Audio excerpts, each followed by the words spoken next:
All right, what's going on, everybody? Hope everybody's out there staying high speed and accomplishing their goals, whatever they may be. Today's video is going to be about Pathfinder School. All right, anybody who's a soldier knows that the Pathfinder torch is a pretty rare badge to see. There aren't very many soldiers out there that have earned the torch, so it can be pretty hard to find some good down-to-earth information on the school. So I figured, being somebody who recently graduated from the course not too long ago, is the middle of 2019, I'd be a good person to be able to give you some good, solid, down-to-earth input, tell you how you need to go about actually getting into the school, what are the things that you really need to worry about once you're there, and what the takeaways are going to be once you earn your badge. Real quick, if you're into these kinds of things, whether it be military fitness, career progression, or tips and tricks on schools and such, make sure to like and subscribe so you don't miss any of my future videos. Okay, so first of all, I know there's been a lot of talk about the Army shutting down the Pathfinder school, but I'm not really sure that that's actually what's going to happen. I think what they're going to do is limit the amount of slots that are available, and I think that they're going to just only offer Pathfinder at Fort Benning or Fort Campbell from now on. I think they're going to shut down the MTTs and not go out to all the other posts. So that's just something to consider. I could be wrong on that. It's just all the articles I'm looking at doesn't really say they're absolutely going to shut down Pathfinder. It looks like they're just going to be minimizing the training as a whole. So it's still going to be available to you, most likely. Looking at the website now, it is 12 April 2021, and the website's still kicking. I mean, they still have a Fort Benning website. There's a new commander, there's a new first sergeant in charge, and let's read the mission real quick so that you have a good understanding of what the schoolhouse says Pathfinder School is.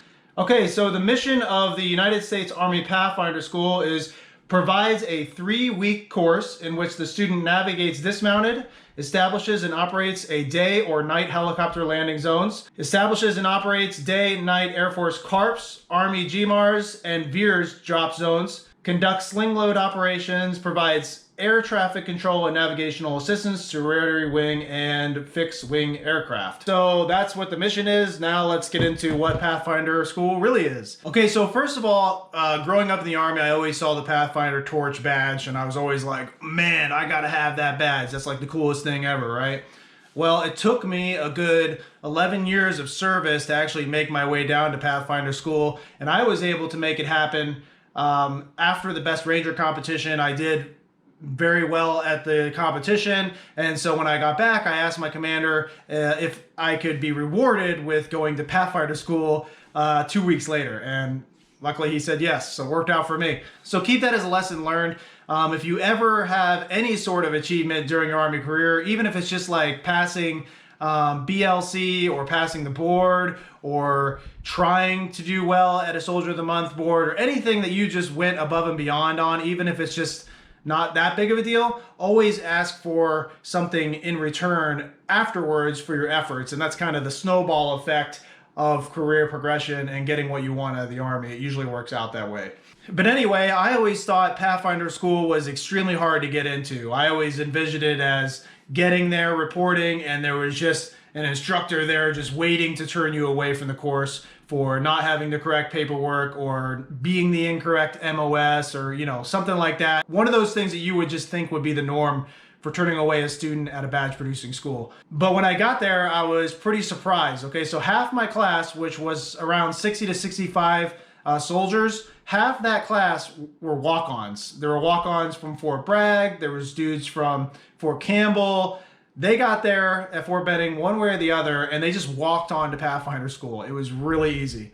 If I remember correctly, all I had to have was a 1610 saying that I was authorized for travel, and my SRB showing my MOS, which was 11 series. And so they just let me on the course right then and there. It was too easy. That day, they'll do a packing list check, but it's not like a super strict one. They're just sort of making sure you have the equipment that you're gonna need, which isn't much. And then if you don't have it, they'll just say, make sure you go out and get it sometime during the course. Not really a big deal, but definitely still show up with the right packing list. So looking at the school as a whole, it's a 3-week school, and it's completely academic. There is nothing physical about the course whatsoever. We never even did PT together. Me personally, I got a lot of PT in during Pathfinder School, but that's not something you need to be super concerned with. I don't even remember them doing a weigh-in when we got there. But that doesn't mean it's an easy school to get through. We had a 60% drop rate, and that's all for academic reasons. There are 4 tests during the 3 weeks of Pathfinder School that can get you dropped. The first test is the day 1 test, and that's the Nomenclature Exam. That's something you have to study for before you even show up to Pathfinder School, and I don't mean study on the plane ride over to Fort Benning. If you're familiar with Jumpmaster Nomenclature, it's very similar to that in the way they test it and in a lot of the items that you're going to see on the Nomenclature Exam. There is a study guide that you can get off the Fort Benning website. I highly suggest that you download that study guide, you go through it, make yourself some flip cards, and you study your ass off for the Nomenclature Exam so that you're not that guy that fails on day 1. Moving forward, I'm just gonna say you do get 2 chances at every exam, but that doesn't mean that any of these exams get any easier on the second try. So you wanna pass on the first try for all exams. So you'll do that Nomenclature Exam, and after that, you'll move straight into HLZs. You'll learn everything there is to know about helicopter landing zones. You'll learn a whole bunch of math that you haven't used since high school, and in some cases, maybe college, if you ever went to college. But all this stuff is learnable. You don't have to be super smart. You just have to be able to go back to Abrams, which is where they'll put you up at Abrams Hotel in Fort Benning, and just study your ass off all night. All you're doing while you're down there at Pathfinder School is studying. It's a complete mental marathon, okay? So that's the hard part about Pathfinder School. So basically that first week or 4 or 5 days will be completely dedicated to learning about helicopter landing zones. And then once you're done with all the instruction, you'll come in and 1 whole day will be dedicated to HLZ testing, where you're either gonna pass or you're not. Now I will say I don't remember HLZs, the exam anyway, being all that difficult.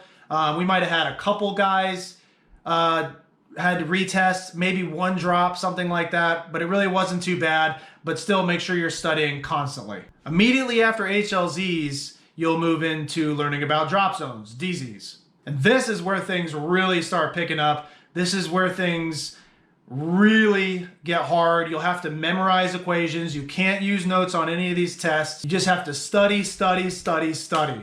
I cannot stress enough how much you need to study when you're at Pathfinder School if you want to be successful. Honestly, all I did during that course was, if I wasn't in class, I was either doing PT, I was eating, or I was studying and watching South Park in my hotel. That was it. You'll come in after a 2 to 3 day shotgun blast of information and learning, and you'll do your DZ test. Now, this is where a good bulk of soldiers are going to have a hard time. You really want to pass on the first go, because if you do, then you don't have to come in till like 1300 on the next day, because the other half of the class that's retesting is there retesting for the first half of the day. DZ testing is conducted about halfway through Pathfinder. Once that test is complete, and again, I can't stress enough, no notes are allowed. You have to know all the equations by heart. You have to know all the information by heart. You just gotta study really, really hard. But once that test is complete, you'll move on to Sling Loads. Now, Sling Loads is pretty similar to Air Assault. I would say if you have an Air Assault badge, and you're gonna be at some level of an advantage over the guys that have never been to Air Assault. But I can also say that the Sling Load hands-on portion is a lot different than what you did at Air Assault School. You'll actually get a deficiency form that you have to fill out as a deficiency inspector, a Sling Load inspector, and you're gonna be tested against how well you filled out that form.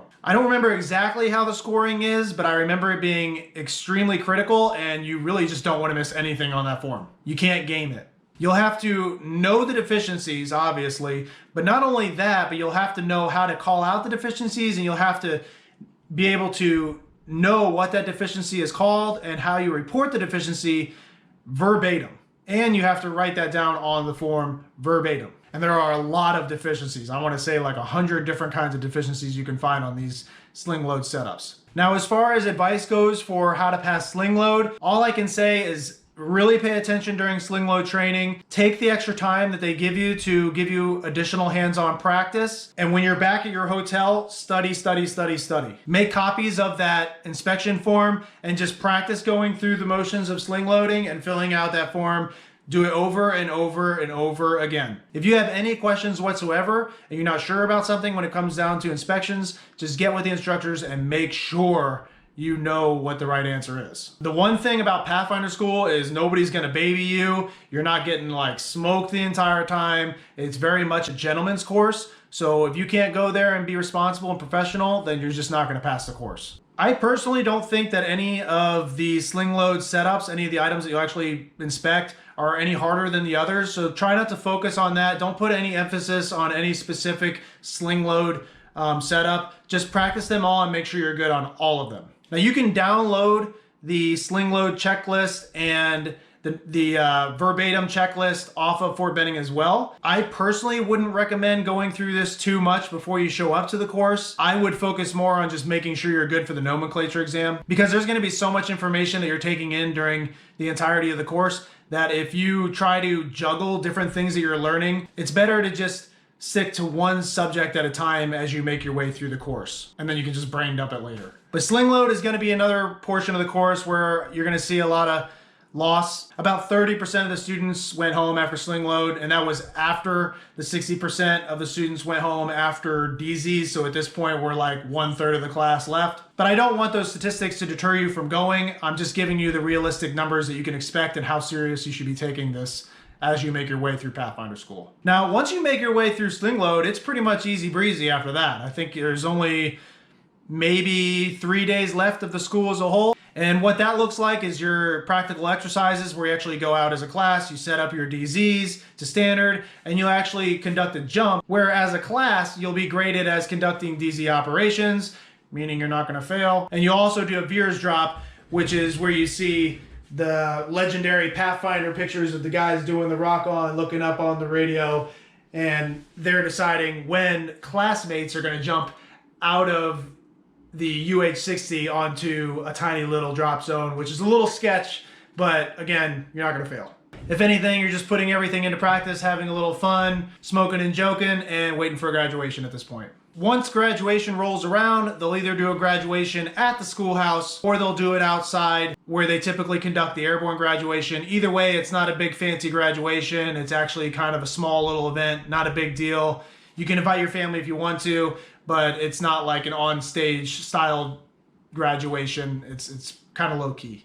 So that's pretty much a wrap-up of what you can expect at Pathfinder School and what you should be prepared for. Again, I can't really stress enough how much of a mental marathon Pathfinder School really is. That's really all it is. So just go there ready to learn. Make sure you know your nomenclature before you show up. Be ready to study. Try your best not to have any other worries back at home for those next 3 weeks. And just focus on Pathfinder for the entire 3 weeks.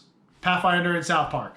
A couple other things I'll talk about is where you're going to get your food while you're there. I ate at the Chow Hall while I was there. It was kind of a pain in the ass sometimes because the Chow Hall ladies are kind of like, for some reason they don't want to let you eat. But if you just go there nice and say, hey, I'm here training with the students, they'll let you in just like every other student there for airborne school. Or if you can get your unit to just give you full per diem for meals, that works too. Do your best to get a rent-a-car while you're there. Again, you'll be staying at Abrams Hotel, and the schoolhouse is really only like a mile or two down the road, but you don't want to have to like walk there every day. That's kind of annoying. So just get a rent-a-car. That way, on the weekends, you can go out to Columbus and enjoy yourself a little bit if you have the time.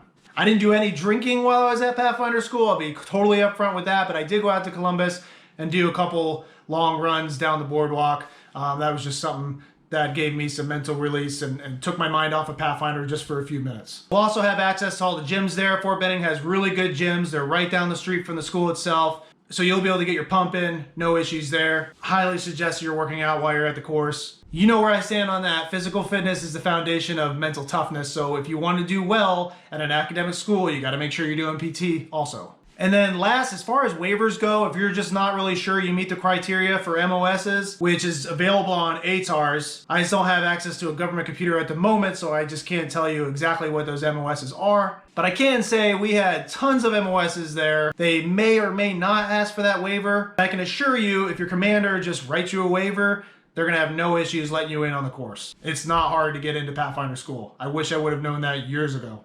Again, I can't talk too much on whether or not they're going to be shutting down the school. I really hope they don't. I'm not sure how they're going to be running airborne operations in the future because you're supposed to have a Pathfinder qualified individual helping jump masters run the DZ when you're doing airborne operations. So maybe they'll replace it with something else. Not sure there. But I really think that they're just going to be minimizing slots and kind of not spending so much money on the course, but they'll still leave Pathfinder available for the foreseeable future. Either way, get it in while you can. It's a great course. You'll learn a lot of information. You'll become a better soldier, and you'll get that super awesome rad torch badge. It just looks really good on your uniform. It's not all about the badges, but that's definitely a perk. And I can tell you that if you are able to pass Pathfinder school, which all of you are, you just got to put in the work, you'll be looked at as a soldier that's able to handle any academic training the Army has to offer. So it's good to get this one under your belt so that when you want to go do additional training down the line, your leaders see that you have it in you to be worth the investment. If you guys have any other questions about the school, just drop it in the comments. I'll get back to you on it. If you have any comments yourself, you've been there and you want to submit your own input, make sure to drop that in the comments as well for everybody. Again, make sure to like and subscribe so you don't miss any of my future videos. Again, I'm all about motivation and career progression, so make sure to check out these videos as well. You'll get some good information from those. Besides that, that's all I got. I'll see you on the next video.